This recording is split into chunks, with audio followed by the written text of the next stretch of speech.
வணக்கம். எண்ணங்கள் எண்ணங்கள் ஏன் வருகிறது?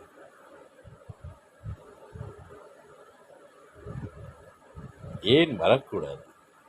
வரணுமா? வரக்கூடாது? எண்ணங்கள் எண்ணங்கள் என்பது மனதின் பிரதிபலிப்பு. அந்த எண்ணத்தை நாம் தடுக்க முடியாது, வந்துதான் போகும். எல்லா எண்ணங்களும் வரும். ஆனால் அந்த எண்ணங்கள் மீது நாம் ஏறி சவாரி செய்யக்கூடாது. அது அதுவாக வரும், இதுவாக சென்றுவிடும். எண்ணங்கள் குமிழிகள் போல, தண்ணீரில் குமிழிகளை பிடிக்க முடியாது.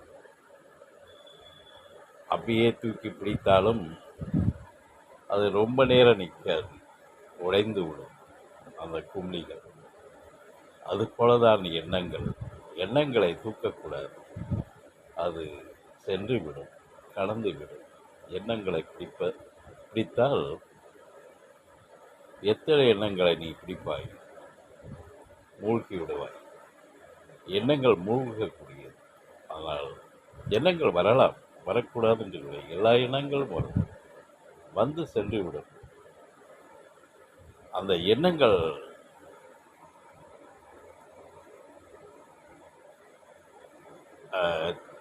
தண்ணீர், அந்த ஒரு ஓடையோ குளத்தில் ஓடுகிற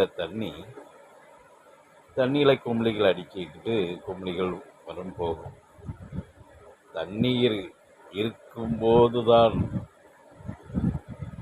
இந்த தண்ணி ஓடும்போது தான் அது வரும் ஒழிய, தண்ணி இல்லாத போது குமிழிகள் இல்லை. அதேபோல் உன் மனது செம்மையாக ஆகும்போது குமிழிகளும் எண்ணங்களும் அடங்கிவிடும். நிச்சயமாக எண்ணங்கள் பீரிடாது, உன்னிடம் தொந்தரவு பண்ணாது. அது கடந்து கொண்டே விடும். ஒவ்வொரு எண்ணங்களும் நாம் அதை நினைத்தாள முடியாத நிலைக்கு நம்முடைய மனது பக்குவப்பட்டால் அதை நினைத்தாடாது, அது கலந்து கொண்டே சென்றுவிடும். நீ இறை பிரமமாக இன்புற்று இருப்பாய். ஆனால் அதுதான் உண்மை.